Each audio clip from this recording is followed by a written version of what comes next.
un héritage mystérieux, une nièce disparue, et Miss Marple qui observe chaque détail. Bienvenue à Vérités Obscures. Je suis votre hôte, Léon. Dites-moi, où résolvez-vous ce mystère ce soir? Lire vos commentaires est un plaisir. N'hésitez pas à en laisser un ci-dessous. Commençons. Le soleil du début de l'été brillait poliment sur le village de Limstock Green, éclairant les haies d'une lumière qui rendait le paysage plus idyllique qu'il ne l'était en réalité. Les pétunias fleurissaient comme des murmures sous le mur du presbytère. Les abeilles murmuraient dans la lavande, et le tic-tac de l'horloge marquait l'heure avec une sérénité ponctuelle que seul un endroit comme Limstock pouvait connaître. C'est lors du deuxième thé du thé annuel de collecte, de fond du presbytère, que la conversation s'est tournée, comme souvent dans les petits villages, vers l'héritage. Madame Pargeter venait de remarquer avec une satisfaction délicate le choix du notaire par son défunt mari, lorsque l'arrivée de mademoiselle Euphemia Gardiner a fait sensation. Mademoiselle Gardiner, bien que d'origine locale, avait passé de nombreuses années à l'étranger. Une sorte de missionnaire, disait-on, sans que personne ne sache vraiment pour qui ni pour quelle cause, et son retour avait suscité la curiosité de quelques personnes. J'ai entendu dire qu'elle est revenue régler les affaires de son oncle, murmura madame Winthrop, baissant la voix comme si mourir intestate était honteux. Le vieux monsieur Willoughby Finch, l'horloger, tu te souviens. Miss Marple, assise tranquillement sur un banc de jardin peint en blanc, remuait son thé une fois, deux fois, et pas une seconde de plus. Elle se souvenait très bien de Willoughby Finch. Homme discret et méticuleux, passionné d'horlogerie et désapprouvant les ragots, il avait tenu une petite boutique soignée sur High Street pendant près de 30 ans. À son décès 2 semaines plus tôt, on avait évoqué une insuffisance cardiaque, une insuffisance naturelle, voire inévitable à son âge. Pourtant, Miss Marple se surprit à penser, non sans curiosité, qu'il avait toujours été très soucieux de sa santé. Euphemia Gardiner, la cinquantaine, vêtue d'une robe bleu marine, qui avait connu des décennies plus belles, était désormais entourée de quelques villageois compatissants. Elle souriait, gracieuse, quoique un peu distante, et acceptait les condoléances avec la dignité que seule la distance et un sens spirituel pouvaient apporter. Sa voix, lorsqu'elle parlait, était basse et calme, comme quelqu'un habitué à des pertes plus lourdes. « Oui, disait-elle, mon oncle n'a laissé aucun testament officiel. Du moins, personne n'en a retrouvé un. Mais la maison et son contenu m'appartiennent désormais, étant son seul parent vivant. » Son regard gris et fixe croisa celui de ses auditeurs. « J'ai l'intention de rester ici. Je me rends compte que je suis las d'errer. » Cela fut accueilli par des hochements de tête polis et quelques pincements de lèvres. Après tout, personne ne se souvenait d'Euphemia comme d'une personne particulièrement sociable avant son départ, et le temps n'avait guère contribué à réchauffer sa présence. Ce n'est que plus tard, une fois les tables débarrassées et les dernières miettes de gâteau au citron balayées, que le véritable choc survint. Il ne se fit pas entendre par un cri ni par un fracas, mais par les pas précipités de la jeune Sally Pritchard, la domestique du vieux verger. Elle franchit en trombe la porte du presbytère, les joues rouges, un bout de papier tremblant dans sa main. « Mademoiselle Gardiner, Mademoiselle Gardiner, c'est la maison de votre oncle. Il y a quelqu'un, il y a un corps dans le salon. » Les mots tombèrent comme une pierre dans l'étang tranquille de l'après-midi d'été de Limstock. Mademoiselle Gardiner pâlit. « Quoi? Un homme, » dit Sally haletant, allongé là, mort comme un œuf, du sang sur le tapis. « Oh, mademoiselle Gardiner, il faut que vous veniez. » Le révérend Hawthorne était déjà en train de chercher son chapeau. Madame Pargeter serrait sa tasse de thé à 2 mains, comme pour apaiser ses tremblements.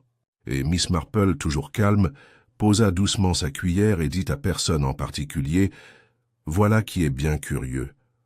Pas du tout le genre de choses qu'on attend après un gâteau éponge. » Ainsi, le thé du presbytère, destiné à récolter des fonds pour de nouveaux recueils de cantiques et peut-être une meilleure bouilloire, a cédé la place à une enquête beaucoup plus grave. Lorsque le petit groupe atteignit la modeste maison de feu Willoughby Finch, le silence régnait, déjà dans la rue. Un agent de police avait été appelé. Les voisins se tenaient sur le pas de leur porte, le visage étiré par l'inquiétude. Le salon ne présentait aucune trace de lutte, seulement une sorte de silence inquiétant, comme si les meubles eux-mêmes avaient retenu leur souffle.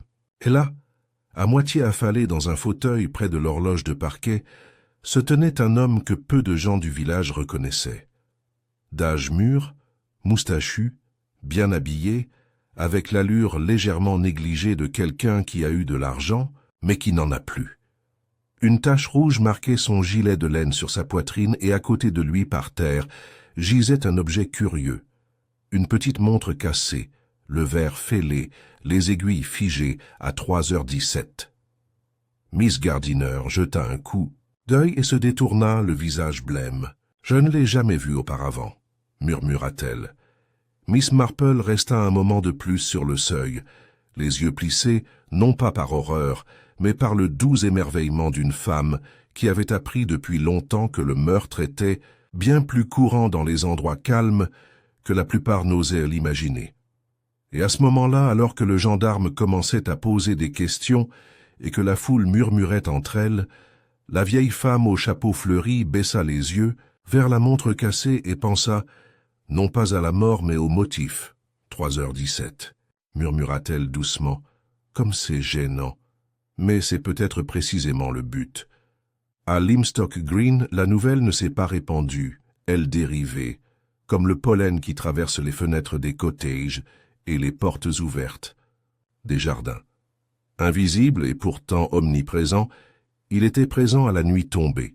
Et à la tombée de la nuit, chaque foyer respectable, de Myrtle Lane au coin du boucher, le savait. Un meurtre avait eu lieu dans le salon de l'horloger, pendant le thé du village, rien de moins. Le lendemain matin, tout le village s'était levé plus tôt que d'habitude. Aller chercher du pain ou regarder derrière les rideaux de dentelle était une question d'interprétation. À la poste, Madame Treworthy distribuait des timbres d'une main distraite et d'un commentaire tout sauf subtil. « Un inconnu, paraît-il » murmura-t-elle à son mari en plaçant un demi-penny sur la mauvaise balance. Mort, blessé à la poitrine, sans aucune trace d'effraction. Qu'est-ce qui empêcherait le prochain pauvre homme de se faire tuer pour un scone? Au village. Vers, Madame Pargeter tenait sa cour à côté de l'étang aux canards, emmitouflée dans son châle écossais, et possédant la ferme conviction que le meurtre, bien que choquant, était cela doit toujours arriver tôt ou tard.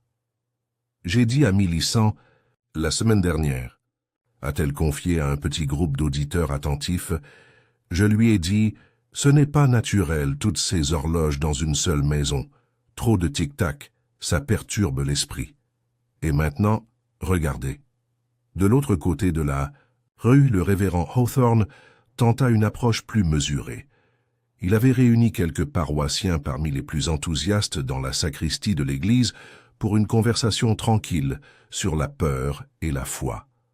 Mais les murmures de curiosité l'emportèrent sur sa voix, et même sa femme, qui avait toujours défendu la raison, admit être profondément troublée.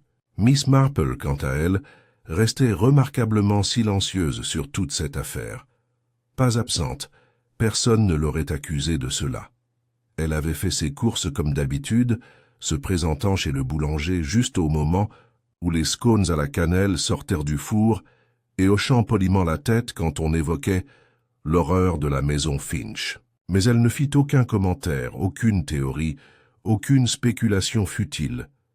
C'était, comme toujours, ces silences qui étaient le plus remarqués. À 3h ce jour-là, un inspecteur de police de Market Lavington arriva. L'inspecteur, crais, mince et anguleux, avec ce regard soupçonneux qui rappelait même aux innocents leurs dettes impayées, prit immédiatement les choses en main.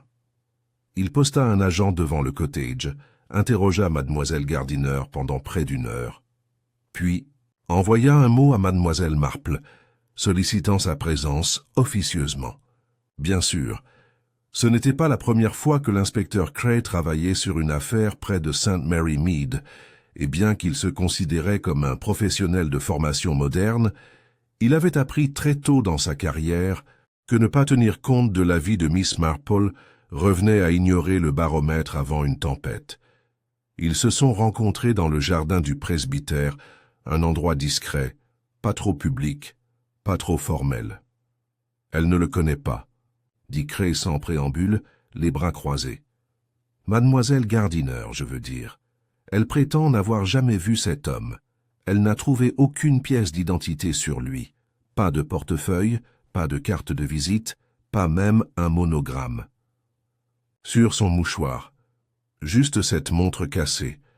Miss Marple écoutait tranquillement, les yeux suivant un papillon qui dérivait au-dessus des roses tardives. Il était bien habillé, dit-elle enfin. Mais ses chaussures étaient usées, un peu comme un homme qui essaie de préserver les apparences, même s'il n'a pas eu l'occasion de s'habiller pour qui que ce soit depuis longtemps. Cray lui lança un regard en coin. « Et tu as remarqué ça depuis la porte ?»« Mon cher inspecteur, dit doucement Miss Marple, on voit toutes sortes de choses quand on n'annonce pas qu'on regarde. » Cray grogna, ce qui était aussi proche de l'admiration qu'il pouvait ressentir. « Nous avons bien sûr retrouvé la trace de la montre jusqu'à l'atelier de Monsieur Finch, dit-il. Une pièce sur mesure. Mais le registre était vide. Pas de trace de réparation, pas de vente. Si elle a été fabriquée ici, elle n'était pas documentée. Songea Miss Marple en croisant ses mains gantées. Monsieur Finch était un homme d'habitude. Je l'ai vu un jour réprimander un garçon qui avait rendu une montre de poche réparée 7 minutes scène retard. Il n'était pas du genre à égarer ses papiers. Tu penses que quelqu'un a supprimé le disque? Je pense qu'il serait très intéressant de savoir qui avait accès au registre avant l'arrivée de la police. Cray hocha lentement la tête. « Vous soupçonnez, mademoiselle Gardiner ?»« Je soupçonne tout le monde, » dit Miss Marple avec un léger sourire. « C'est plus sûr comme ça. J'imagine que le village a ses propres théories. » Cray leva les yeux au ciel. « Des dizaines. La postière pense que l'homme était un voleur de bijoux en fuite. Madame Tibbins, de l'épicier, affirme que c'est un Français rancunier. Et le jardinier du curé, pour des raisons qu'il est le seul à connaître, est convaincu qu'il s'agit d'un triangle amoureux qui a mal tourné. » Miss Marple rit doucement, l'air indéchiffrable. On aime tant inventer du romantisme là où il y a du tragique. De retour au village, Euphemia Gardiner séjourna chez son oncle. Elle avait refusé un hébergement temporaire chez la femme du pasteur et choisit de dormir dans la chambre la plus éloignée du salon. Elle passait son temps à trier les affaires de son oncle, ses longs doigts parcourant délicatement tiroirs et cartons, comme si la mémoire pouvait surgir du bois. Dans l'arrière-boutique, elle tomba sur un album photo. La plupart des pages étaient décolorées, des portraits en noir et blanc de personnes solennelles, debout dans des jardins ou à côté d'horloges. Elle s'arrêta devant la photo d'une jeune fille, aux yeux écarquillés et aux cheveux noirs, assise sur un banc à côté d'un homme d'âge mûr portant des lunettes métalliques. Elle traça du doigt l'image de la jeune fille. « Florence », murmura-t-elle, mais lorsque l'inspecteur Cray l'interrogea à nouveau ce soir-là, elle ne mentionna pas la jeune fille, ni la photo, ni le registre à la page blanche arraché. Le soir même, Miss Marple traversa la brume crépusculaire pour aller voir la jeune Sally Pritchard. La jeune fille avait été la première à découvrir le corps et avait été renvoyée chez elle pour se reposer, même si, à Limstock, se reposer signifiait être bombardée de questions si nombreuses qu'elle avait à peine fini une tasse de thé en paix. Miss Marple, douce comme toujours, lui apporta une petite boîte de biscuits au miel et parla de jardin et de météo avant d'en venir au fait. « Tu as dit que tu avais trouvé la porte déverrouillée, Sally ?»« Oui, madame. Elle était entr'ouverte. J'apportais à mademoiselle Gardiner son 2e cartable. Elle l'a laissé au presbytère. Et quand tu es entrée, tu l'as vu tout de suite ?» La fille hocha la tête, les yeux écarquillés. C'était comme... Il était assis là à attendre, mais sa tête était affaissée et la chaise était tachée de sang. J'ai crié. « Bien sûr, ma chère. Et as-tu touché à quelque chose ?» Ah non, madame, seulement le cartable. Je l'ai laissé tomber. Miss Marple se renversa dans son fauteuil. Très bien. Tu as été courageuse, Sally. Parfois, arriver la première est pire que tout. Les yeux de Sally s'embuèrent. J'aurais préféré ne pas l'avoir vu. Je n'arrête pas de me demander pourquoi était-il là. Pourquoi alors? En effet, pensa Miss Marple en rentrant chez elle sous le crépuscule. Pourquoi alors? Elle s'arrêta devant la maison des Finch. L'agent de service inclina sa casquette. À l'intérieur, les lumières s'étaient tamisées. Le mystère persistait. Et pourtant, quelque chose la tiraillait comme un fil dans une tapisserie, délicat et à peine visible. Une photographie. Une montre aux aiguilles figées. Une femme qui parlait comme si elle partait toujours, même à peine arrivée. Il y avait trop de gens qui faisaient semblant de ne pas se connaître. Et Miss Marple avait appris depuis longtemps. Quand les gens mentent sur leur mémoire, ce n'est jamais par accident. Le 3e jour après le meurtre s'annonça dans un silence étouffant, étrange pour un mois de juin. Une légère brume s'accrochait au sol comme un secret trop tenace. Pour être dissipé, et l'air était empreint du silence d'attente d'un non-dit. À Limstock Green, les volets s'ouvraient plus tôt que d'habitude. Les chiens étaient repromenés 2 fois avant le petit déjeuner, et la boulangerie était en rupture de stock de gâteaux aux graines avant 9 heures.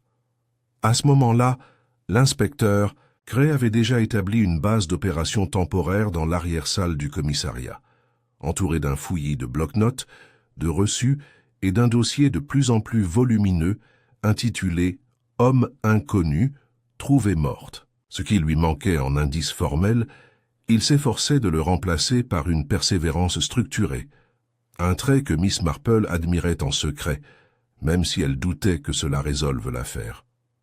Le défunt, toujours sans identification, n'avait laissé que de vagues souvenirs aux villageois. Un ou deux pensèrent l'avoir vu à la gare quelques jours plus tôt.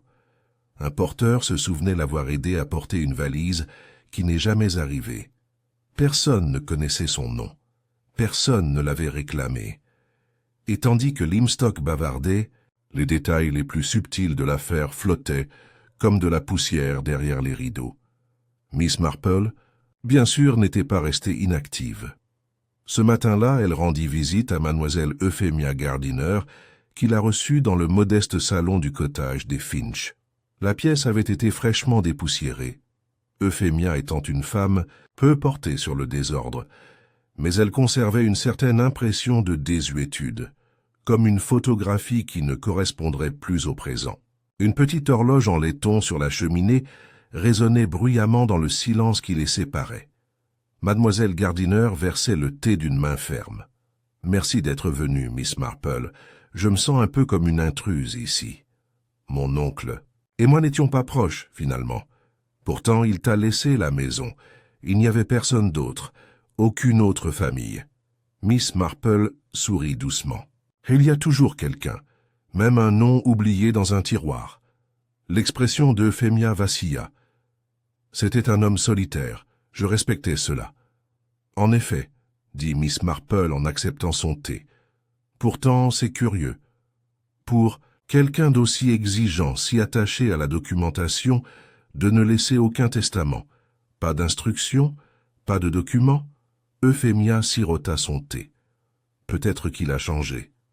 Peut-être. Et cet homme, cet inconnu, êtes-vous certaine de ne l'avoir jamais vu auparavant?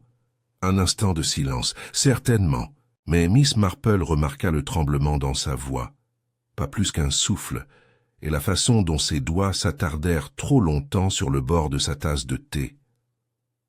À la fin de l'entretien, Miss Marple n'insista pas davantage. Elle se leva, simplement, remercia son hôtesse et fit une remarque sur la floraison tardive des roses cette année. Dehors, elle longea le sentier bordé de haies derrière le cottage et s'arrêta près de la poubelle, une vieille habitude, pourtant anodine. Elle ne remarqua rien d'anormal, jusqu'à ce qu'elle aperçoive un morceau de tissu déchiré, de la laine bleu marine avec une légère bordure en satin qui dépassait du journal de la veille. Il correspondait à l'ourlet manquant du gilet, D'un homme, elle n'y a pas touché. Elle l'a simplement classé. De retour au centre du village, l'inspecteur Cray était de plus en plus irrité par l'absence de progrès. Il avait exclu la piste du vol. Rien ne manquait dans la maison. Il n'y avait aucune trace de lutte, d'effraction, ni de l'arme du crime, présumée être un petit instrument tranchant. Le rapport du coroner n'avait rien apporté. La cause du décès était une simple blessure pénétrante à la poitrine, propre et efficace. Pas un meurtre frénétique, plutôt une exécution. « J'aimerais savoir comment cet homme est entré » grommela Cray à voix haute dans le bureau du gendarme, arpentant le village à côté d'une carte dessinée à la main. Et pourquoi, si mademoiselle Gardiner dit vrai, il attendait là, comme s'il avait une raison d'être attendu. Le gendarme, un jeune homme nommé Brewer, s'éclaircit la gorge. « Pardon, monsieur, mais il y a quelque chose d'étrange dans le livre. D'or » Cray haussa un sourcil. « Le livre d'or ?»« En quelque sorte, monsieur. Monsieur Finch tenait un journal des réparations. Réparation de montres, entretien d'horloge. Les noms et les dates sont écrits en lettres majuscules, depuis des années. Mais la semaine dernière, eh bien, jetez-y un œil. » Il a remis le grand livre. Cray l'a scanné. « Qu'est-ce que je cherche ?»« Page 217, » dit Brewer. Cray se retourna. L'encre changea brusquement, toujours nette mais subtilement différente par son angle et sa profondeur. Un stylo différent ? Différents mains, monsieur. Cette entrée se lit comme suit. A. Witherby. Dysfonctionnement du chronographe. De poche, retour jeudi. Cray fronça les sourcils. Witherby, ce nom vous dit quelque chose? Non, monsieur. Pas local. Aucun client de ce genre n'avait jamais été enregistré auparavant. Et chose curieuse, aucun frais n'a été indiqué. Aucun paiement. L'inspecteur plissa les yeux. C'est peut-être notre mort. Et si c'est le cas, il a laissé son nom. Pourquoi? Peut-être qu'il voulait être retrouvé. Cray ne répondit pas tout de suite. Il jeta un coup d'œil vers la fenêtre où une vieille horloge sur la place Tic-Tac sifflait consciencieusement. Ailleurs dans le village, l'enquête a suscité des réactions différentes. Au King's Arms, l'aubergiste a affirmé qu'il se souvenait avoir vu un homme de description similaire s'enregistrer dans une chambre 3 nuits avant le meurtre. Mais il avait payé en espèces, utilisé un faux nom et avait disparu le matin. Madame Pargeter avait conclu que toute cette affaire impliquait des espions. « Oh oui, dit-elle à Madame Winthrop, c'est pour ça que tout ça, ce ne sont que des horloges et des faux noms. Très Jean Buchan. » Et la jeune Sally Pritchard avait reçu ce matin-là une carte postale non signée avec une seule phrase. « La vérité résonne plus fort que les mensonges. » Ses mains tremblaient lorsqu'elle la montra à sa mère, lorsque le gendarme l'acquit. Examiné, le cachet de la poste avait été taché, mais la carte elle-même était simple et ordinaire, quelque chose que n'importe qui pourrait acheter à Market Lavington. Miss Marple en entendit parler également et fit une visite discrète, au bureau de poste. « Il y avait un homme ici la semaine dernière, » dit Madame Treworthy. Il parlait bien avec un accent étranger. Il a acheté 2 cartes postales et a demandé si la maison Finch était la même que l'ancienne horlogerie. Est-ce qu'il les a postées ici? Il en a écrit indirectement. Au comptoir. Je m'en souviens parce qu'il a utilisé son propre stylo plume et a ensuite demandé du papier buvard. Très méticuleux. Avez-vous compris le nom? Non, mais il a signé la carte avec une seule lettre, juste un W. Miss Marple lui adressa un léger sourire. « Merci, ma chère. Vous m'avez été d'une grande aide. » Lorsque le soir revint à Limstock Green, un nouveau silence s'était installé. Un silence non plus de surprise, mais d'attente. Le mystère commençait à éclore, lentement, comme du thé infusant dans de l'eau plate. Miss Marple, assise près de son feu, examinait ce qu'elle avait rassemblé. Une photo d'une jeune fille nommée Florence, une étrange inscription dans un livre d'or, écrite d'une main altérée, une carte postale mettant en garde contre la vérité et le temps, une montre cassée, arrêtée à 3h17, et un fragment. de gilets cachés dans la poubelle. Entre tous ces éléments se dessinait un motif, pas encore totalement visible, mais qui se dessinait. Elle prit son carnet. Sur le dessus, elle écrivit 3 noms. Euphémie Gardiner, à Wetherby, Florence. Et en dessous d'eux, qui connaissait suffisamment Willoughby Finch pour forger ses habitudes, mais pas assez pour les respecter? La réponse, soupçonnait-elle, ne résidait pas dans les horloges, les registres ou même le meurtre, mais dans regret. Au matin du 4e jour, l'inspecteur Cray se tenait à l'orée de la place du village, les yeux plissés, scrutant le cottage des Finch. C'était, pensa-t-il, un bâtiment d'un pittoresque trompeur. Des murs bas en pierre, du lierre grimpant aux avant-toits, une porte rouge qui aurait pu être accueillante si elle n'avait pas récemment encadré un cadavre. Derrière lui, l'agent Brewer apparut, essoufflé. « On a quelque chose, monsieur, peut-être une piste. » Cray se retourna. « Vas-y, nous avons trouvé la valise. » Le porteur avait raison. L'inconnu en avait une. Elle était coincée derrière la haie, juste après la gare, dans le fossé, comme si quelqu'un l'avait jetée là délibérément. Pas d'initiale, mais le contenu. Il brandit une sacoche en toile. À l'intérieur se trouvait une paire de chaussures, un nécessaire de rasage, une chemise et plusieurs lettres, le tout en français. Cray murmura « Et le nom ?»« Pas de nom sur l'enveloppe, monsieur, mais une des lettres est signée. Talin W. Nous vérifions actuellement auprès des consulats et des registres hôteliers. » L'inspecteur fronça les sourcils. Étranger, introuvable et mort sur une chaise avec une montre cassée. Pas ce qu'on attend de l'Angleterre rurale. Brewer hésita. Encore une chose, une feuille imprimée glissée dans la doublure de... à la chaussure. Une carte de rendez-vous de Finch Horology datée de jeudi dernier, le jour même de l'arrivée de mademoiselle Gardiner. Le regard de Cray s'éclaircit. L'homme avait donc rendez-vous avec monsieur Finch. Puis Finch meurt d'une insuffisance cardiaque. Quelques jours plus tard, l'inconnu finit mort chez Finch. « On dirait que c'est le cas, monsieur. »« Trop de coïncidences, » dit Cray. « Il est temps de faire pression. » Il fit un geste vers la maison Finch, et quelques instants plus tard, il était assis dans le salon en face de Miss Euphemia Gardiner. Euphemia n'était pas habillée pour recevoir de la compagnie. Ses cheveux étaient lâchement attachés en arrière, son chemisier mal boutonné au col, et une ligne d'inquiétude sillonnait son expression, pourtant indéchiffrable. « Vous me pardonnerez de revenir, mademoiselle Gardiner, » dit Cray, « mais il y a eu des développements. Nous pensons que le défunt pourrait être arrivé de l'étranger, peut-être de France. Connaissez-vous des Français, mademoiselle Gardiner ?» Elle parut légèrement surprise. « Non, je n'ai pas parlé français depuis l'école. Pas de visiteurs à la maison, pas de correspondance étrangère, aucun. En es-tu absolument certain? Je suppose que c'est possible mon oncle avait des affaires dont j'ignorais l'existence, mais il quittait rarement la maison, c'est peu probable. » Cray l'observa. « On a trouvé une carte de rendez-vous. Le jour même de votre arrivée. Votre oncle s'attendait-il à une visite ?» Elle hésita. « Je ne sais pas. On ne s'était pas parlé depuis des années. Vous l'avez déjà mentionné. Mais vous avez aussi dit qu'il n'avait pas laissé de testament.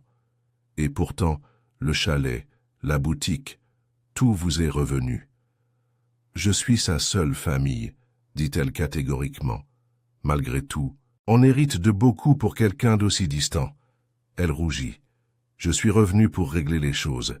C'est tout. Je n'ai joué aucun rôle dans tout ça. » Cray tapota son bloc-notes avec un stylo. « Vous savez, mademoiselle, Gardiner, la plupart des meurtres sont simples. La passion, l'argent, la vengeance, parfois les trois. » Elle ne répondit pas, et ce silence brusque et sans ciller ne fit qu'accroître les soupçons de l'inspecteur. Cet après-midi-là, Miss Marple eut sa propre conversation, beaucoup moins officielle et beaucoup plus éclairante.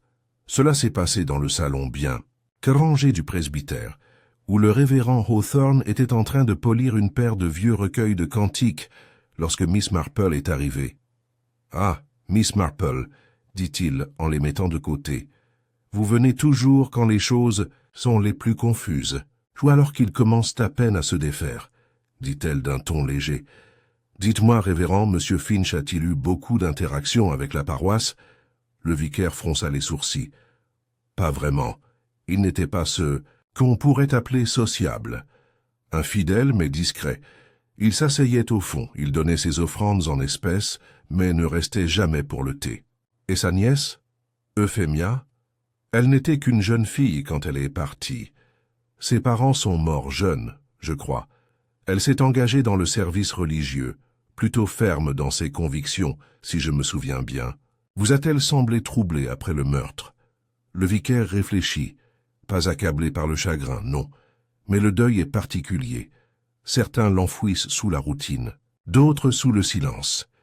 Miss Marple hocha la tête pensive. Et vous a-t-elle demandé quelque chose depuis son retour? Seulement un acte de baptême, curieusement. Elle a dit qu'elle espérait vérifier certaines choses. Miss Marple marqua une pause, puis demanda doucement. « Puis-je le voir ?» Le vicaire disparut dans le bureau du fond et revint un instant plus tard avec un fin livre relié en cuir. Il l'ouvrit avec précaution et trouva le nom. Ici, Euphemia, Jane Gardiner, baptisée en septembre 1903. Parents, Charles et Henrietta Gardiner. Merci, dit Miss Marple, les yeux légèrement plissés. Puis-je le noter? Elle a copié les détails avec précision et en rendant le livre, elle a ajouté « Avez-vous déjà entendu parler d'une fille nommée Florence ?» Le vicaire cligna des yeux. « Florence? Pas dans la famille, non. Mais il y avait une Florence Wakefield gouvernante chez les Finch il y a quelques années. Quand est-elle partie? C'est étrange que vous posiez cette question. Elle est partie subitement, en 1919 ou 1920, je crois. Elle n'a jamais donné de raison. » L'esprit de Miss Marple se tourna à nouveau vers la photo. Florence et un homme à ses côtés. Pas Euphemia, elle en était sûre maintenant. Quelqu'un d'autre, un autre lien. Le soir venu, la nouvelle s'était répandue que la police recherchait un suspect, mademoiselle Gardiner elle-même. Le village, tel une bouilloire laissée bouillir trop longtemps, se mit à siffler. Au magasin général, madame Pargeter faisait la moue en pesant du sucre d'orge. Je l'ai dit dès le début, un poisson froid celui-là. Tous ces discours sur Dieu et la mission, et maintenant, j'hérite d'une maison pleine de secrets et de morts. À la poste, madame Treworthy alla plus loin. Elle cache quelque chose. Je parierais ma plus belle broche là-dessus. Miss Marple, qui se tenait silencieusement près de l'étagère de cartes de vœux, ne fit aucun commentaire. Mais ses pensées étaient actives. Ce soir-là, elle a sorti son carnet et a révisé sa liste de suspects. Euphémie Gardiner. Elle a peut-être menti sur son passé. Baptême confirmé. Comportement calculé, pas choqué. Alain W. Probablement la victime. French Connection. Rendez-vous avec Finch. Pourquoi cacher son identité? Florence Wakefield, la gouvernante. Peut-être la femme sur la photo. Où est-elle maintenant? Elle a ajouté une 4e ligne sous les autres. Quelqu'un a falsifié l'écriture comptable. À qui profite la suppression des relevés de rendez-vous de Finch? L'écriture falsifiée, la page de registre déchirée, le tissu du gilet, tout cela évoquait des actes délibérés, et non des actes de panique. Ce n'était pas un crime passionnel soudain, c'était planifié, ou plutôt chronométré. La phrase résonnait dans son esprit. La vérité résonne plus fort que les mensonges. Elle referma lentement son carnet. Quelque part dans ce paisible village se trouvait quelqu'un qui pensait avoir tout compris. Mais les horloges, comme tout horloger le sait, laissent toujours une trace. Le 5e jour, le soleil revint avec la même persistance silencieuse que la curiosité des villageois. Les ruelles envahies par la végétation miroitaient sous une brume matinale, et l'air embaumait une légère odeur de chèvrefeuille et quelque chose de moins agréable. La suspicion. À Limstock Green, la suspicion n'était ni bruyante, ni hystérique. Elle se traduisait par des regards plissés par-dessus les tasses de thé et par la douce fermeture des portes des salons à la mention de certains noms. Miss Marple, comme toujours, avançait tranquillement à travers tout cela, inchangée, inaperçue de ceux qui ne savaient pas à quel point elle observait. Elle commença sa matinée, comme elle le faisait souvent, par une visite intentionnelle sous couvert de quelque chose de trivial. « Mademoiselle Tibbins, » dit-elle joyeusement au comptoir de l'épicier, « avez-vous des biscuits aux raisins secs que votre nièce a préparés le mois dernier? Ceux aux écorces d'orange ?» Mademoiselle Tibbins cligna des yeux. « J'en ai peut-être quelques-unes au fond. Elle a fait des essais avec de la noix de muscade ces derniers temps. »« Quelle aventure !» dit Miss Marple. « Et en parlant d'aventure, ai-je bien entendu que votre livreur a vu quelqu'un se faufiler autour de la maison des Finch après la tombée de la nuit ?» L'épicière pinça les lèvres. « Freddy dit qu'une silhouette est apparue juste après. 11 heures. J'ai pensé à un vagabond ou à un braconnier. Mais la police dit que rien n'a été volé. »« Non, » dit Miss Marple en tapotant son sac à main. « Mais cela ne veut pas dire que rien n'a été fait tourne gauche. » Elle remercia mademoiselle Tibbins et passa lentement devant la boulangerie pour se diriger vers la maison de l'horloger. L'agent de police, posté à la porte, l'agent Brewer, lui adressa un signe de tête respectueux. « J'ai apporté un panier, » dit-elle joyeusement en soulevant un paquet recouvert de Vichy. Miss Gardiner n'avait pas bonne mine hier. Quelques tartelettes aux groseilles pourraient aider, je pense. Brewer hésita puis s'écarta. Miss Marple produisait cet effet sur les gens. Elle avait l'air d'une personne à sa place, même là où personne ne savait vraiment pourquoi. À l'intérieur, le cottage était calme et frais. Mademoiselle Gardiner était assise à la petite table près de la cheminée, triant des papiers d'un air distrait. Elle leva les yeux à l'entrée de mademoiselle Marple, et sa surprise fut vite tempérée par une retenue polie. « Tu as apporté des tartes ?» C'est un groseille à maquereau, juste un petit geste de gentillesse. « Merci. » Euphémia fit un geste vers la chaise d'en face. « J'ai bien peur de ne pas avoir progressé. On dirait un tiroir fermé à clé. » Les yeux de Miss Marple se posèrent sur les papiers. « C'est l'écriture de votre oncle ?»« Oui. Ses dossiers financiers, surtout. Très ennuyeux. Mais j'ai pensé que quelque chose pourrait expliquer la présence de l'étranger. Et rien d'inhabituel. » Euphémie hésita. Seulement ça. Elle lui tendit une feuille de papier. C'était un reçu, daté de 6 mois, mentionnant le paiement d'un mécanisme de montre sur mesure, sur lequel étaient gravées les initiales « Ataputubwe ». J'ai d'abord pensé que cela pourrait appartenir à l'homme qui est mort, mais ce n'est pas suffisant, n'est-ce pas? Miss Marple prit le bout de papier doucement, comme s'il pouvait disparaître d'un mouvement brusque. Non, pas assez. Mais ça confirme une chose. Qu'est-ce que c'est? Miss Marple la regarda dans les yeux. Votre oncle connaissait cet homme, et il avait peut-être des affaires en suspens avec lui. Le visage d'Euphémia s'assombrit. Alors pourquoi le cacher? Pourquoi ne rien dire à personne? Voilà, dit doucement Miss Marple, ce que nous devons maintenant demander aux morts. Elle partit peu après, le panier vide, à l'exception du ticket de caisse soigneusement glissé dans son sac à main. Mais elle ne rentra pas chez elle. Elle se dirigea plutôt vers un quartier plus calme du village, vers une petite ruelle peu fréquentée, où les haies étaient épaisses et non taillées. Au bout de la ruelle se dressait une maisonnette délabrée, autrefois utilisée par un horloger disparu depuis longtemps. Elle était désormais vide, à l'exception d'un chat errant ou d'un jeune intrus. Miss Marple se tenait à la porte, les yeux fixés sur la porte décolorée. Elle se souvenait de quelque chose. Une remarque désinvolte faite par Willoughby Finch il y a des années lors d'une fête à l'église. « Je ne jette jamais un outil, même cassé.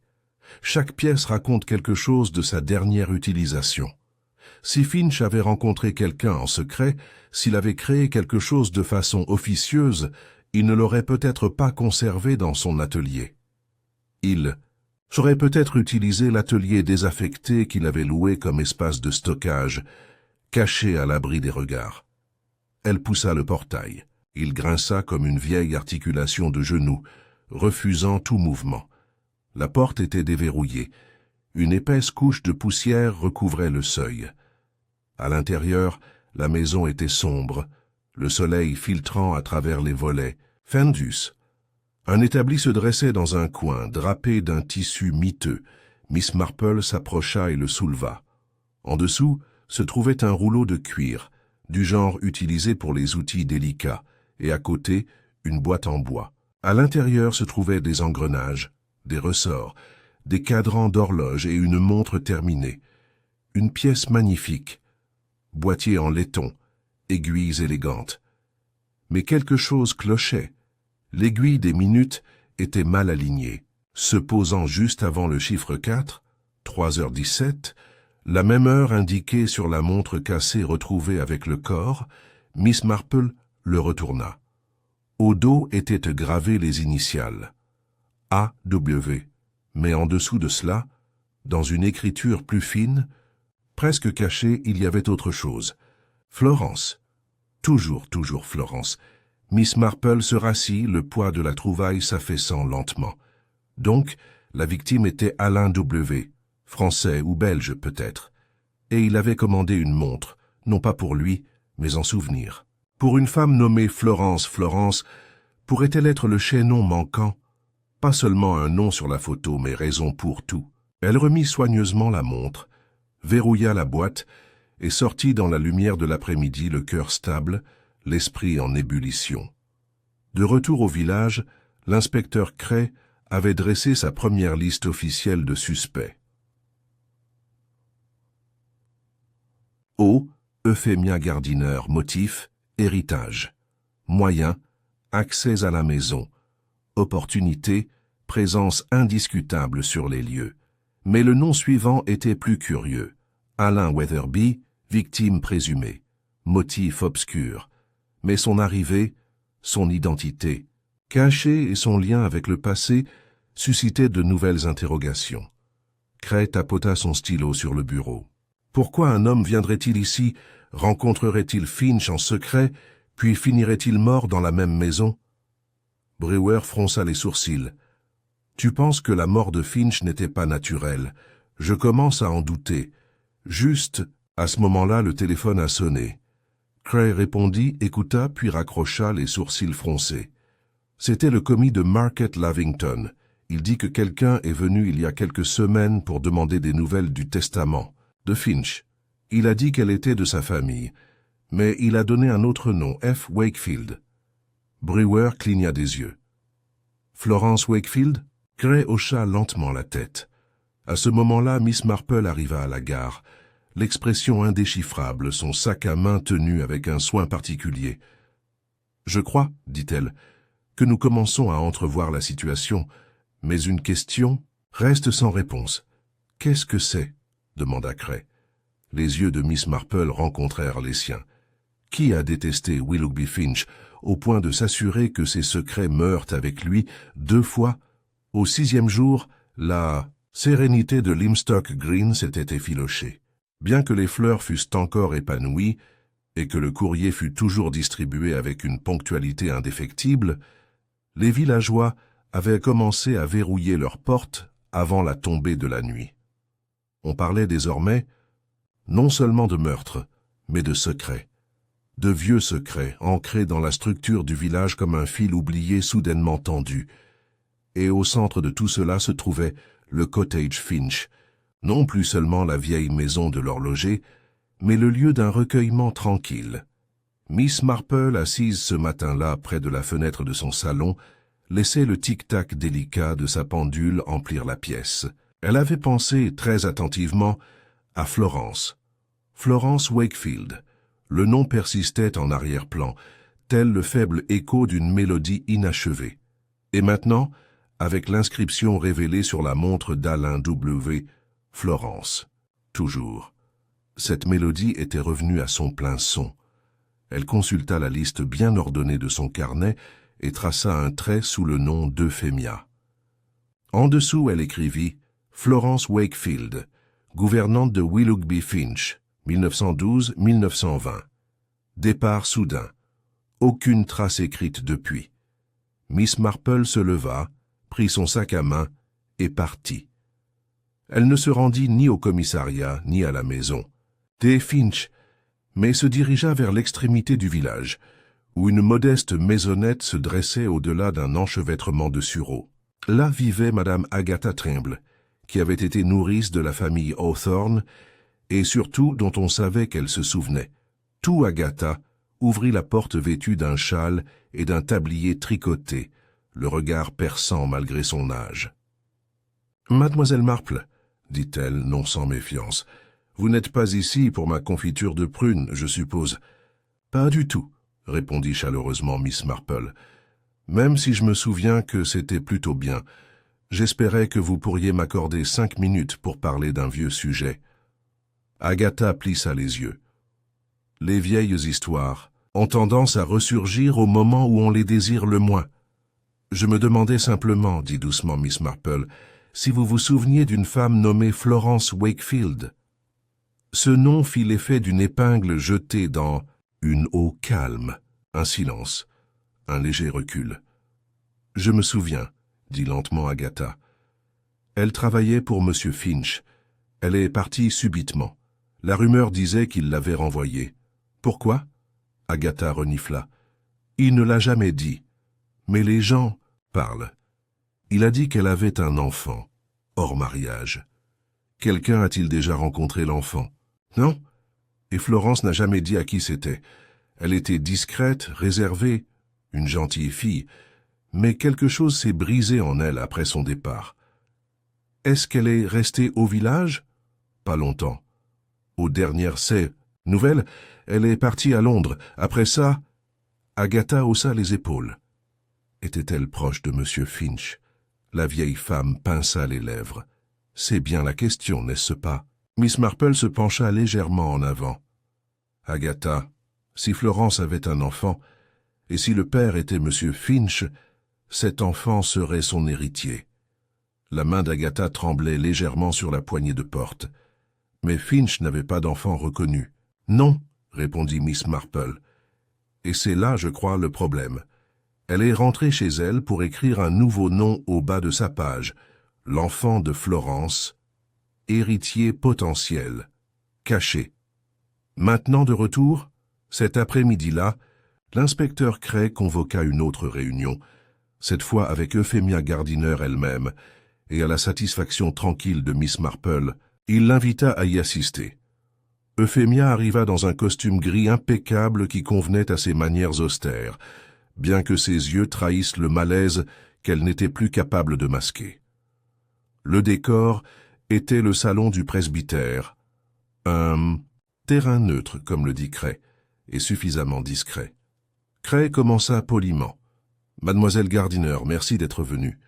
Nous avons recueilli quelques informations nouvelles, et j'espérais que vous pourriez nous aider à les clarifier.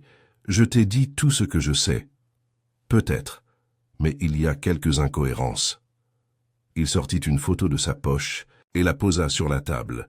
« Reconnaissez-vous cette femme ?» Euphemia jeta un coup d'œil à l'image. « Non. »« Voici Florence Wakefield. Elle était la gouvernante de votre oncle avant votre départ du village. J'étais enfant. Je ne me souviens pas du personnel. Elle avait une fille, a déclaré Cray. Nous pensons que cette fille pourrait être pertinente pour notre enquête. » Les lèvres d'Euphemia se pincèrent. Tout cela est très spéculatif. Miss Marple prit alors la parole d'une voix douce. « Miss Gardiner, avez-vous été élevée par votre oncle après la mort de vos parents? »« Oui. »« Avez-vous été adoptée? » Euphemia hésita. « Non. J'ai été confiée à ses soins, mais aucun dossier n'a jamais été déposé. » Cray se pencha en avant. « Mademoiselle Gardiner, êtes-vous la fille de Florence Wakefield? » Le silence qui suivit fut long, mais pas surprenant. Euphemia ferma les yeux. Lorsqu'elle les rouvrit, quelque chose en elle avait changé, comme un poids qu'elle ne voulait plus porter. Oui, Cray se pencha en arrière. Pourquoi mentir? Parce que je ne le savais pas jusqu'à récemment. Il ne me l'a jamais dit. J'ai été élevé comme sa nièce. La mort de Florence est survenue alors que j'étais encore jeune, et personne n'a plus jamais parlé d'elle. Ce n'est qu'en revenant et en cherchant dans les registres paroissiaux que j'ai commencé à voir. Et qu'as-tu vu? demanda doucement Miss Marple. Euphemia murmura à voix basse que je n'avais pas d'acte de naissance sous mon nom. Supposez que l'acte de baptême ne correspondait pas à l'histoire qu'on m'avait racontée. Et puis, dans un vieux livre, j'ai trouvé un mot, une annotation de la main de mon oncle, juste un nom. Florence, toujours. C'était écrit, sous une citation sur l'amour et la patience. Pourquoi garder cela secret? Parce que je ne comprenais pas ce que cela signifiait au début. Puis j'ai reçu une lettre d'un certain Alain. Il prétendait être un ami de ma mère. Il disait venir parler à mon oncle. Je ne l'ai jamais rencontré. Le lendemain, il était mort. Cray resta silencieux un long moment. « L'as-tu tué » ? « Non, sa voix se brisa pour la première fois. Je ne l'ai même jamais vu. Je pensais qu'il pourrait m'expliquer quelque chose. Je pensais, peut-être, qu'il était de la famille. » Miss Marple étudia son visage. « Votre oncle est-il mort ?»« Naturellement, Miss Gardiner. »« Oui, » dit-elle après une longue inspiration. « Il était malade depuis un moment. Je pense que la rencontre avec Alain était trop intense pour lui. Et la page du grand livre cassé? Je ne l'ai pas arrachée, je le jure. Mais quelqu'un l'a fait. Quelqu'un qui ne voulait pas que cette réunion soit enregistrée. » Cray tapota lentement la table. Il ne resterait plus qu'une seule personne susceptible d'avoir eu connaissance de la réunion et qui aurait eu raison de retirer le compte-rendu. Miss Marple hocha la tête. Quelqu'un d'autre qui héritait, mais qui n'a pas été reconnu. Euphemia se rassit, pâle. Alors, il y en a un autre? Miss Marple se leva lentement. Je le pense, mais pas comme vous. Je crois que la montre a été gravée non seulement pour Florence, mais sur commande. Par le deuxième enfant de Florence. Pas une fille, mais un garçon. Elle regarda Cray. La photo montrait Florence avec 2 personnes. L'enfant à côté d'elle était un garçon. Cet enfant serait désormais un homme, et cet homme voulait des réponses. Le regard de Cray s'éclaira. Il n'est pas venu ici en visiteur, mais pour reconquérir ce qu'il croyait lui appartenir. Et comme il ne l'a pas eu, dit doucement Miss Marple, il a peut-être décidé de le prendre. Dehors, les cloches de Saint-Marc sonnaient 4 fois. À l'intérieur, la vérité commençait à peine à résonner. L'orage a éclaté juste après minuit. Ce n'était pas bruyant, pas de coups de tonnerre ni de pluie violente.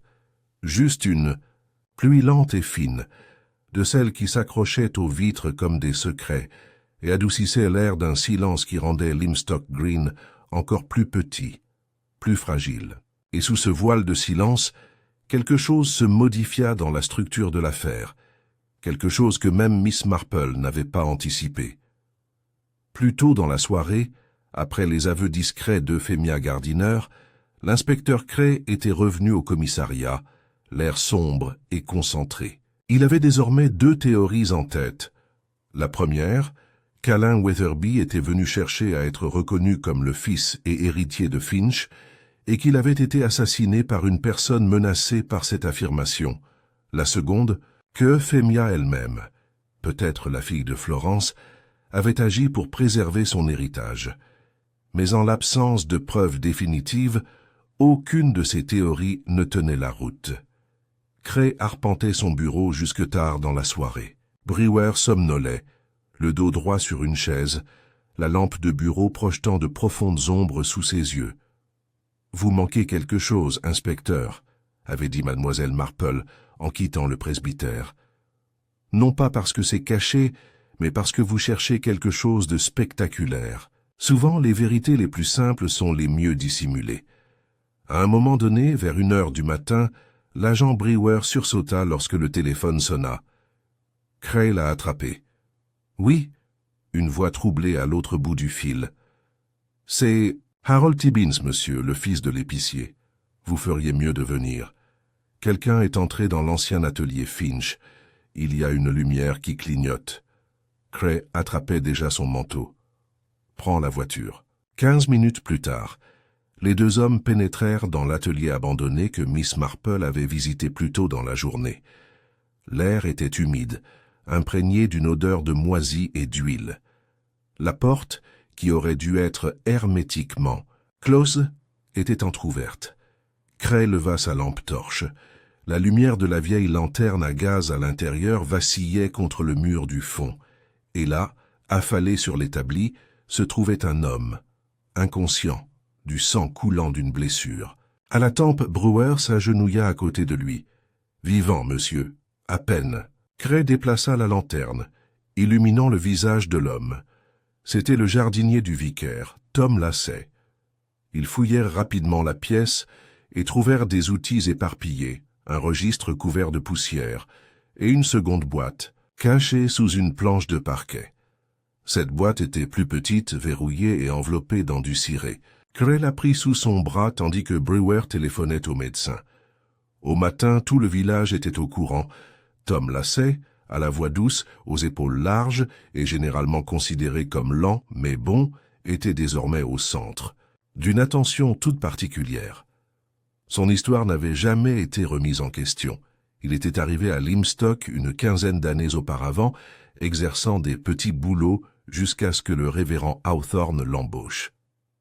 Il était orphelin apparemment, sans famille, mais maintenant les soupçons de Miss Marple, longtemps gardés et non exprimés, se cristallisèrent.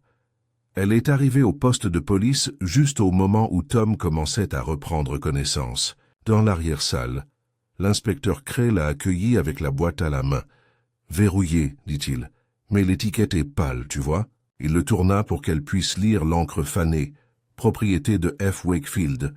Pour A.W. Miss Marple tapota légèrement la surface du doigt.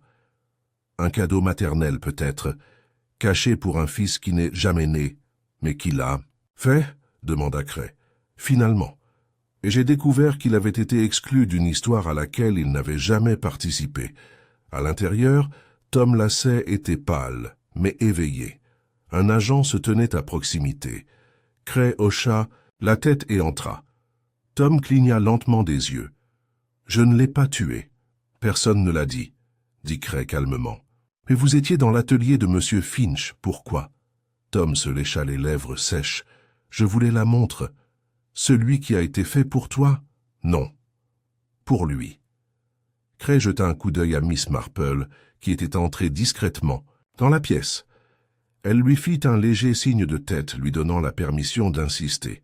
« Vous connaissiez Alain Witherby ?» Tom hocha la tête. « Il est venu me trouver. Il y a quelques mois. Il a dit qu'il pensait qu'on pourrait être frères. »« Vraiment ? Je ne sais pas. Je n'ai jamais rencontré ma mère. On disait qu'elle était morte. Il disait qu'elle s'appelait Florence. Tu as été adopté ? Non. Je l'ai juste fait circuler. Je suis venu ici parce que c'était calme, paisible. » Cray croisa les bras. « Alors pourquoi se faufiler dans l'atelier ?» Tom baissa les yeux. « Parce que je pensais que Finch avait peut-être fait quelque chose pour moi aussi. Alain avait une lettre. Il avait dit que Finch avait écrit à notre mère avant sa mort. Il avait promis de faire quelque chose pour chacun de nous. L'as-tu trouvé ? » demanda doucement Miss Marple. « Non, juste de la poussière. Et la montre pour Alain. Je l'ai prise, c'est tout.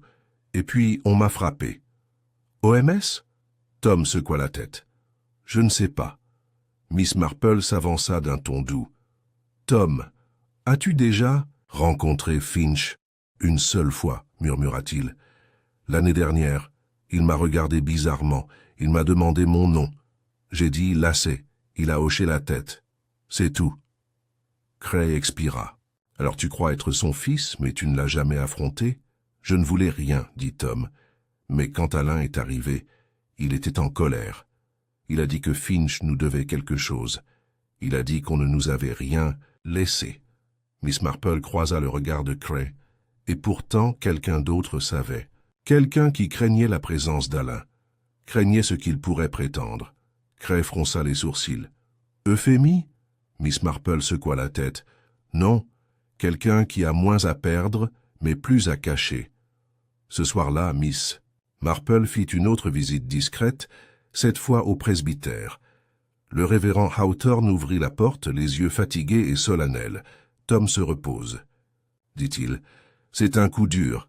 Je l'ai toujours considéré comme quelqu'un de doux. »« Il l'est toujours, » dit gentiment Miss Marple. Mais je suis venu parler à votre gouvernante. Madame Kettle? Pourquoi? Elle a travaillé. Pour Finch, brièvement, vers 1920. Le vicaire cligna des yeux. Je ne le savais pas. Elle ne l'aurait pas proposé spontanément, mais je la connais depuis longtemps. Madame Kettle fut appelée une femme nerveuse aux mains jointes et aux lèvres pincées. Oui, j'y ai travaillé, a-t-elle admis. Avant de me marier, pendant environ 1 an. Tu te souviens de Florence? Les lèvres de Madame Kettle se crispèrent. Bien sûr que oui, jolie, discrète, mais elle avait des idées bien au-dessus de sa condition. Est-ce qu'elle est partie volontairement? Madame Kettle détourna le regard. Pas vraiment, on a parlé. Elle a été relâchée. Le regard de Miss Marple s'adoucit. Est-elle jamais revenue? La femme tressaillit, juste légèrement. Non, murmura-t-elle. Mais sa sœur, si. Miss Marple pencha la tête. Son sœur? Oui, quelques années plus tard. Elle disait qu'elle était venue pour arranger les choses. Mais ce n'était pas Florence, trop dure, trop amère. Tu te souviens de son nom? Madame Kettle hésita.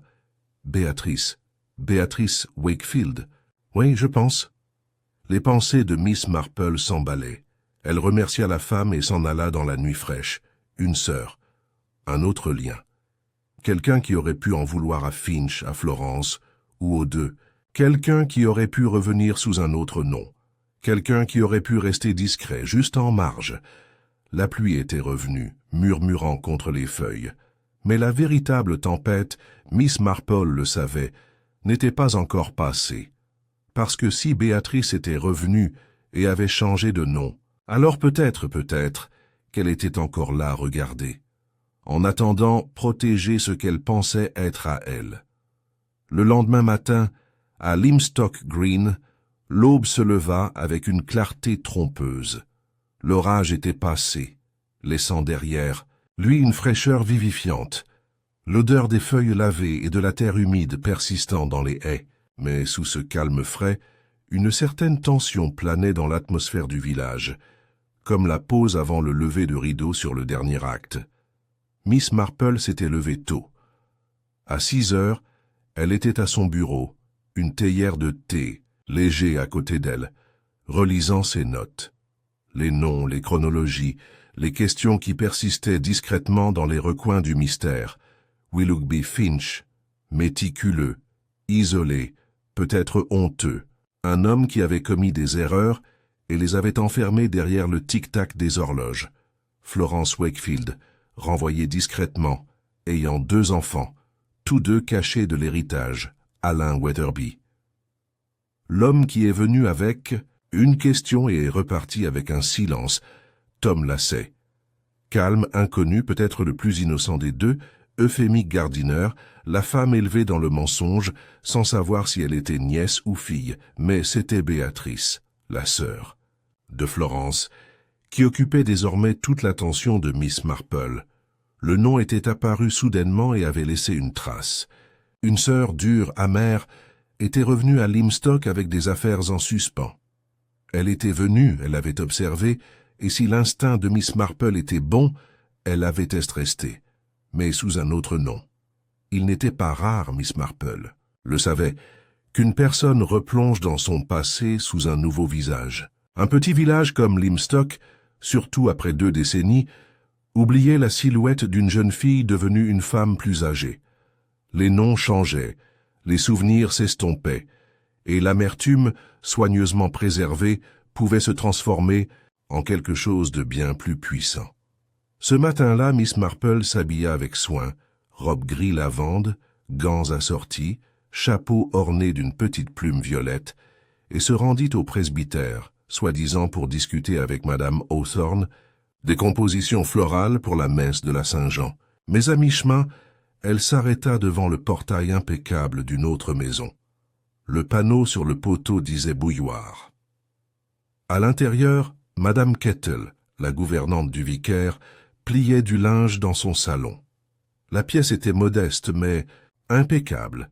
Des tableaux encadrés de laiton, une étagère de livres usés, une légère odeur de cire à la lavande.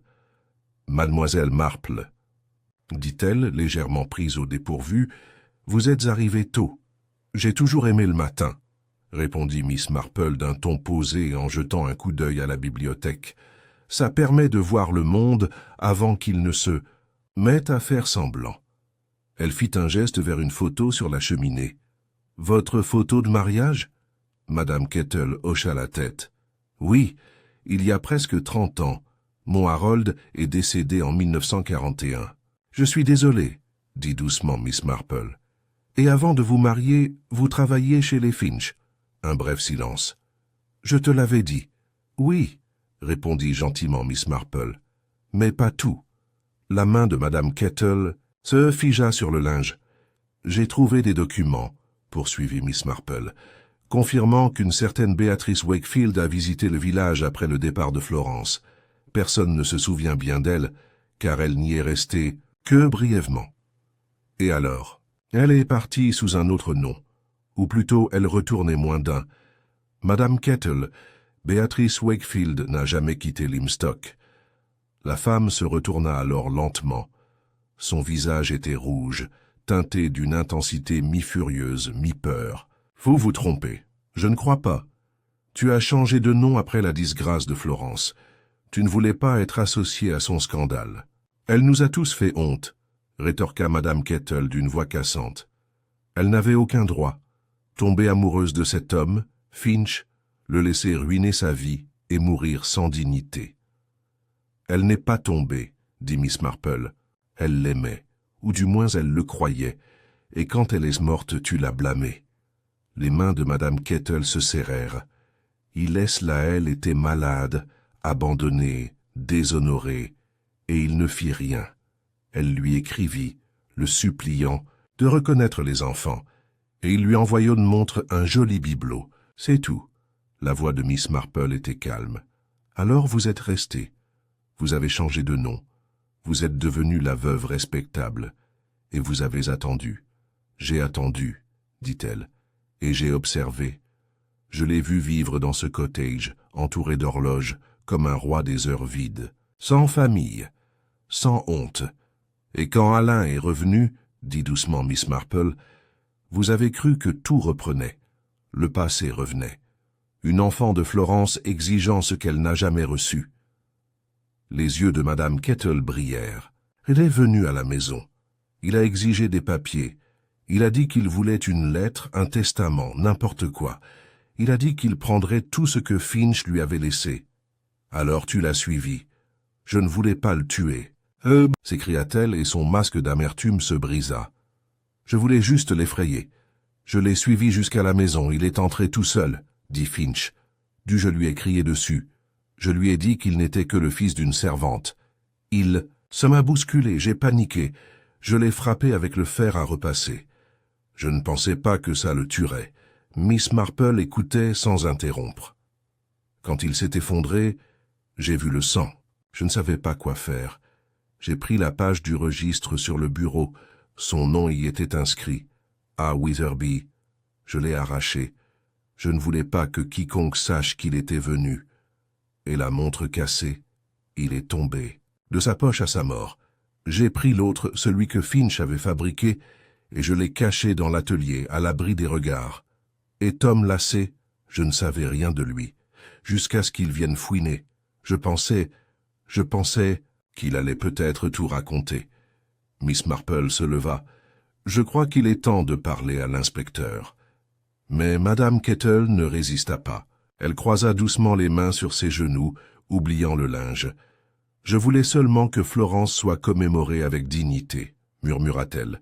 Miss Marple lui lança un long regard fixe. « Et pourtant, ma chère, rien ne prive plus une personne de sa dignité que le silence. » 2 heures plus tard, au commissariat, Madame Kettle fit sa déposition. Il n'y eut ni dramatisation ni protestation. La vérité éclata au grand jour, telle une blessure enfin exposée à l'air libre. L'inspecteur Cray a clos le dossier avec un soupir. Je ne l'ai même pas regardé 2 fois. Miss Marple sourit faiblement. Rares sont ceux qui y parviennent. C'est sa force, mais aussi sa tragédie. Cray se frotta la tempe. Et Euphemia, elle hérite de ce qui lui reste. Et elle portera ce fardeau, je pense, avec grâce. Et Tom, le regard de Miss Marple s'adoucit. Il ne voudra jamais d'une fortune, juste d'un endroit où le temps est clément. Cray hocha lentement la tête. Je suppose que c'est tout, alors. Non, dit Miss Marple. Z fermeture. Il y a une différence. Ce soir-là, les cloches de Saint-Marc sonnèrent à nouveau, cette fois pour la fête estivale reprogrammée après le choc du meurtre.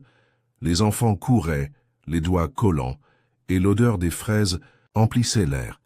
Miss Marple, assise au bord du pré, observait tout cela avec le sourire doux et discret de quelqu'un qui a vu les débuts et les fins.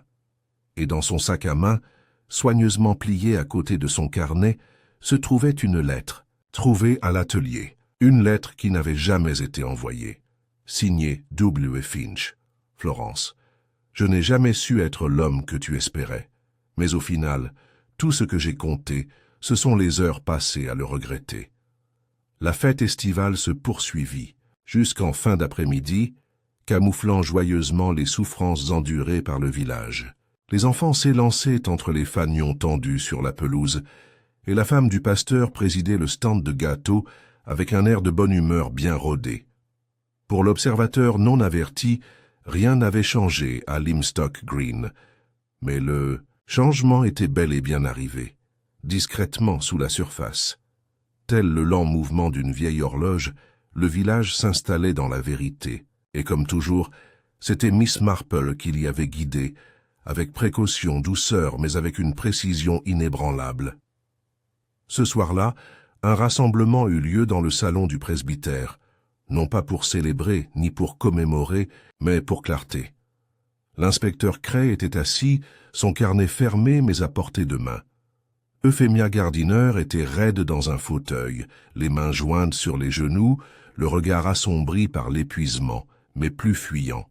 Tom, lassé, toujours pâle mais calme, était assis tranquillement sur un repose-pied près de la fenêtre, sa posture trahissant la retenue anxieuse de quelqu'un peu habitué à être au centre de l'attention.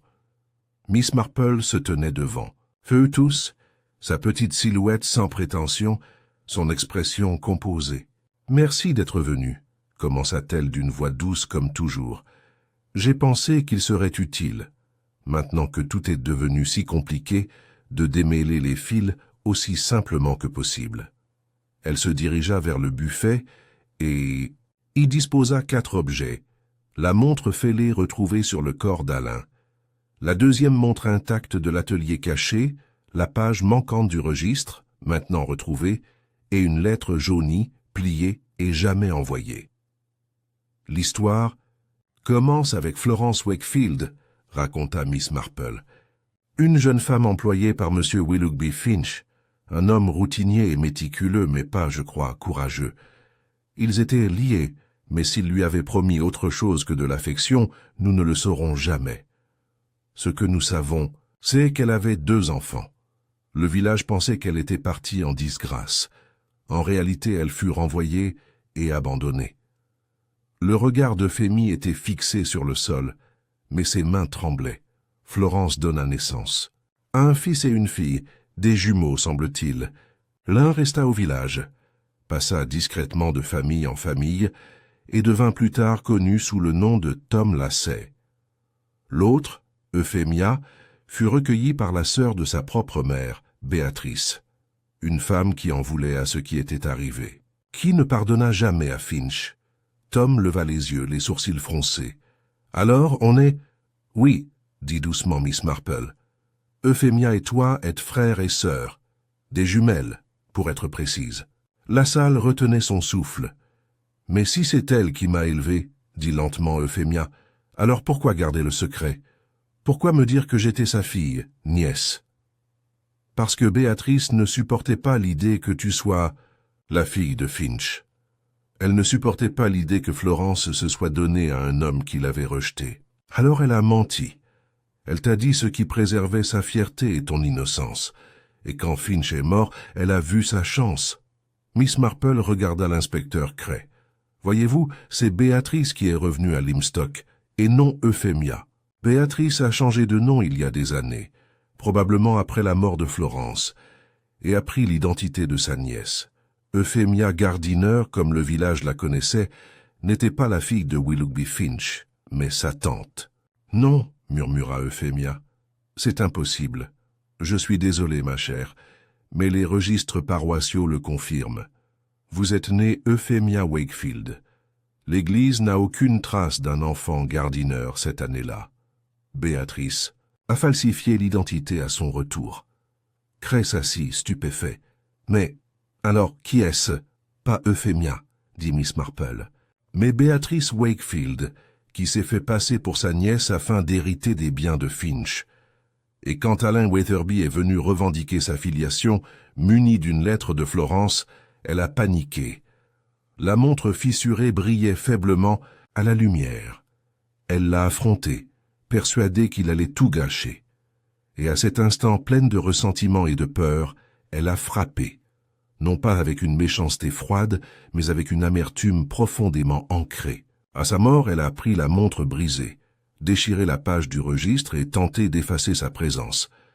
Tom resta figé. Et la deuxième montre, c'était prévu pour toi. Tom, dit doucement Miss Marple. Ta mère l'a fait commander par l'intermédiaire de Finch, peut-être à son insu. Il l'a construit, puis l'a caché. Il avait peut-être l'intention de te le donner quand il en aurait le courage. Mais il ne l'a jamais fait, murmura Tom. Non, répondit Miss Marple.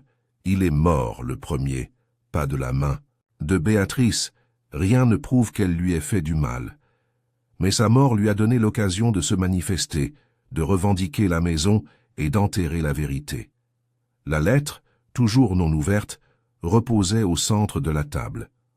On l'a censée trouver dans son atelier, dit Miss Marple, une lettre adressée à Florence. Finch y parle de regret, d'amour et de la façon dont il avait l'intention d'arranger les choses. Mais comme souvent, le temps l'a rattrapé. L'inspecteur Cray se rassit, visiblement secoué. Donc, la femme que j'ai interrogée n'était quand même pas celle qu'elle prétendait être. Miss Marple hocha la tête. Mais même elle, je crois, a fini par croire à ses propres mensonges. Le chagrin est un étrange sculpteur de l'esprit. Euphémie, Béatrice, ou plutôt elle ne parlait pas. Elle fixait l'espace entre les montres, les lèvres serrées comme pour retenir les mots qui ne pourraient jamais tout arranger. Cray se leva lentement. Nous allons l'arrêter. Elle ne résistera probablement pas. Miss Marple inclina la tête. Soyez doux. Elle n'est plus un danger. Il se tourna vers Tom. Et toi? J'imagine que le domaine, ce qu'il en reste, te reviendra.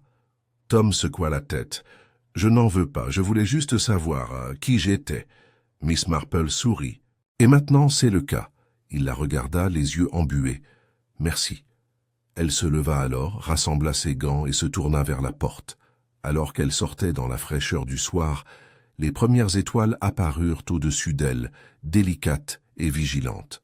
Plus tard dans la nuit, Miss Marple retourna à son cottage et s'assit une fois de plus près de son horloge qui tournait. Les mains bougeaient sans hâte. Elle plia soigneusement la lettre de Finch et la glissa dans une petite boîte en bois à côté de son fauteuil, où d'autres lettres similaires, non envoyées et non dites, avaient séjourné au fil des ans. Dehors, le village dormait, et quelque part sous ce sommeil, le temps avançait à nouveau, non pas avec violence, ni vengeance, mais avec la résolution, tranquille de la vérité, enfin prononcée à haute voix. Le lendemain matin, à Limstock Green, l'aube se leva avec une clarté presque symbolique. L'air était vif mais doux, et le ciel, caressé d'un bleu délicat, ne portait aucune trace de la tempête qui avait balayé le village, ni la pluie, ni le tourbillon de secrets révélés dans son sillage.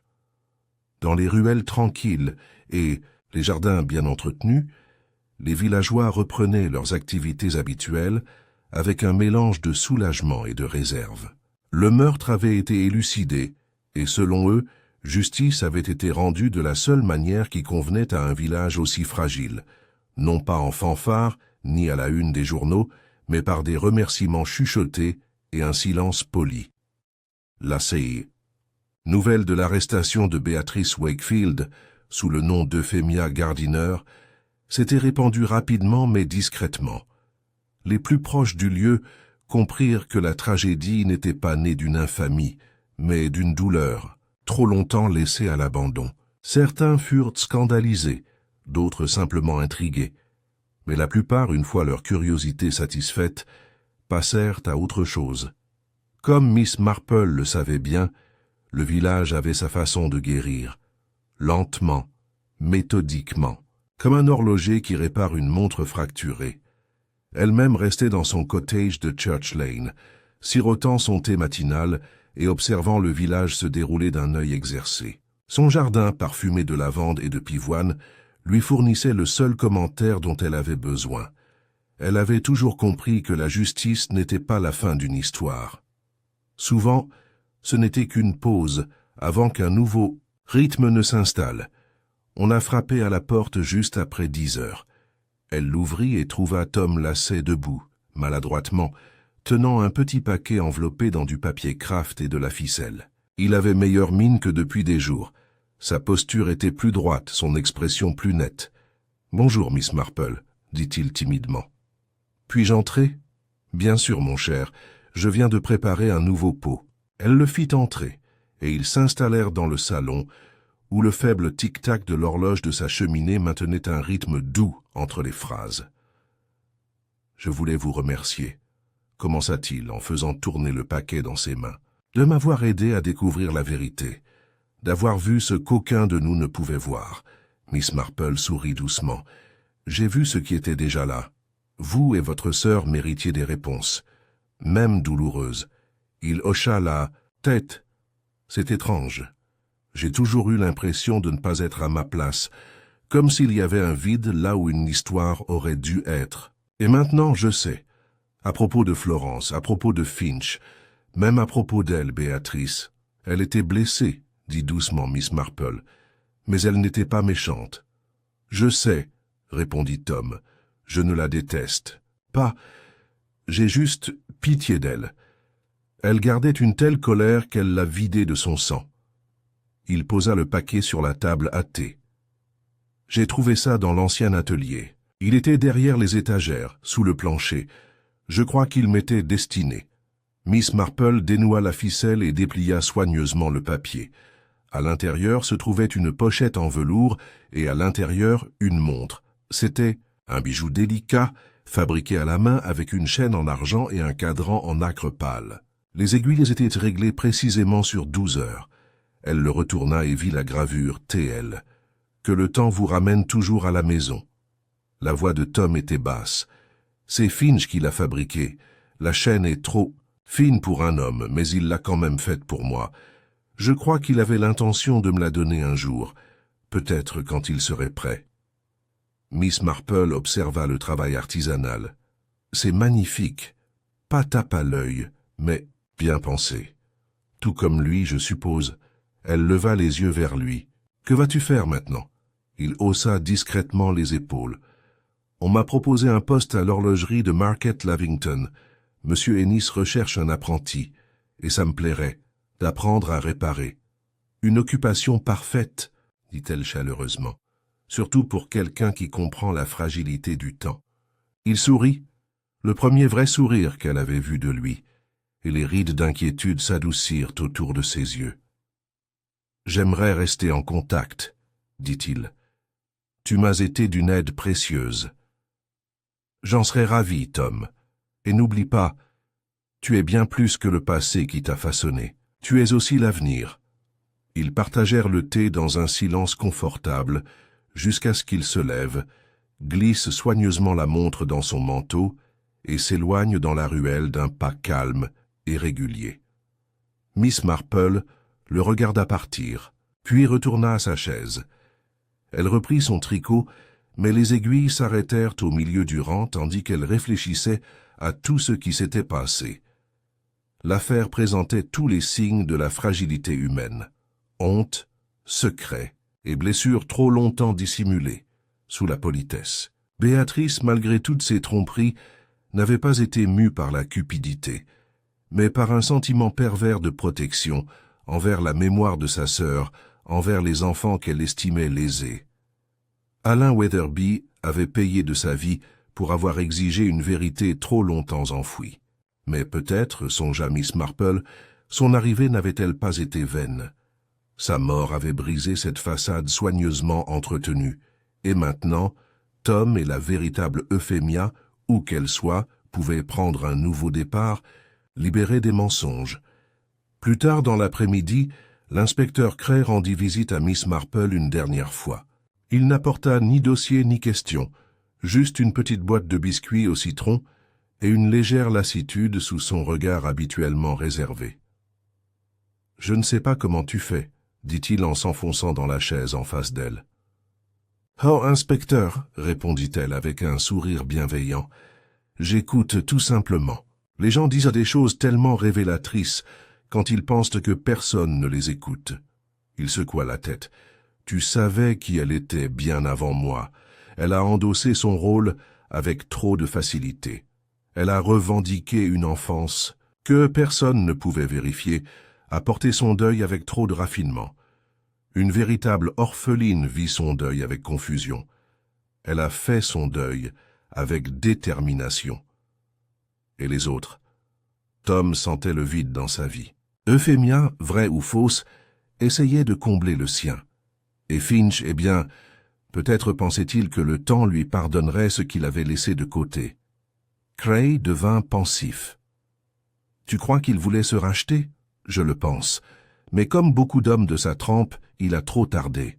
Le regret, voyez-vous, se mesure en heures aussi bien qu'en mots. » Il se leva pour partir, saluant son chapeau. « Si jamais je me retrouve à nouveau perdu, je saurai où aller. » Elle le raccompagna avec un sourire, puis se tint à son portail, regardant le soleil couchant projeter des fils dorés sur la ruelle.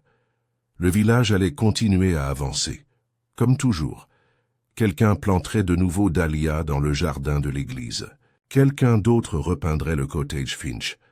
Et les enfants oublieraient, comme ils le font avec grâce, mais Miss Marple s'en souviendrait. Parce que dans chaque village, dans chaque vie, il y a des engrenages qui tournent juste sous la surface. Des motivations, des regrets, des actes discrets de gentillesse et de cruauté, tous cachés jusqu'au jour où ils s'enclenchent. Elle est retournée à l'intérieur et a remonté sa propre horloge avec une précision délicate. Le tic-tac continuait, doux, régulier, conscient, comme le font tous les bons chronométreurs.